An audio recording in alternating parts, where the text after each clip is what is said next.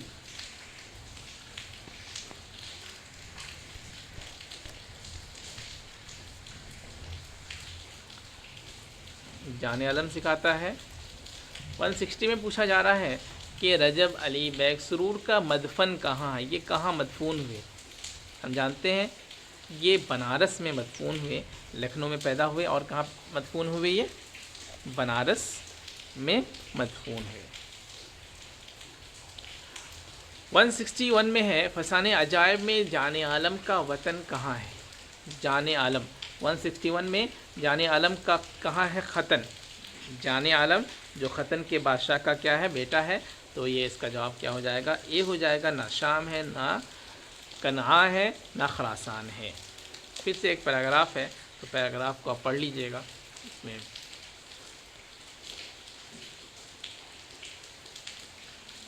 پھر سے پوچھا جا رہا ہے کہ 163 میں کہ فسانہ عجائب میں شامیانے کے تلے مسند جواہر نگار پر کس کو بٹھایا جاتا ہے؟ 163 میں یہ جان عالم کو ہی بٹھایا جاتا ہے۔ 164 میں ہے مرزا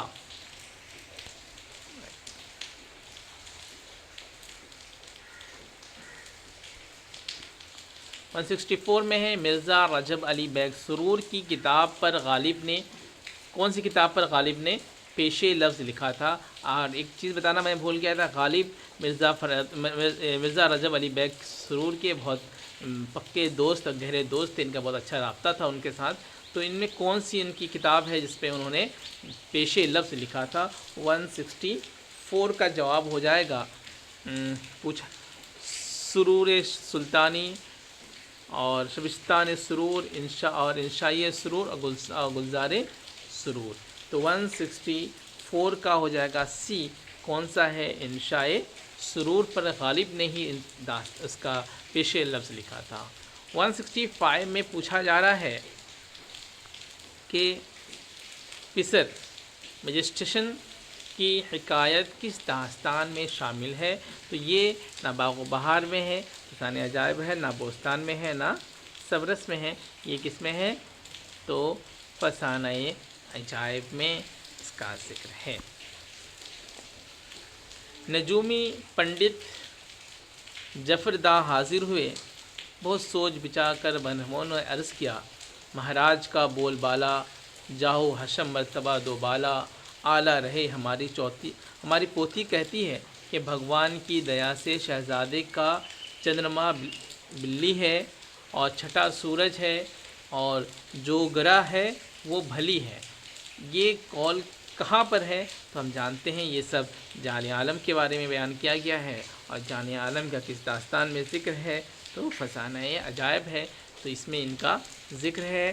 آخر میں آپ تمام سامعین سے پھر سے میری درخواست ہے کہ آپ لوگ آپ کے ہی یوٹیوب چینل شاہین کلاسز کو ضرور سبسکرائب کریں، لائک کریں اور شیئر کریں، تاکہ میں موٹیویٹ ہوں اور آپ کے لیے زیادہ سے زیادہ اس طرح کی ویڈیو بنا سکوں۔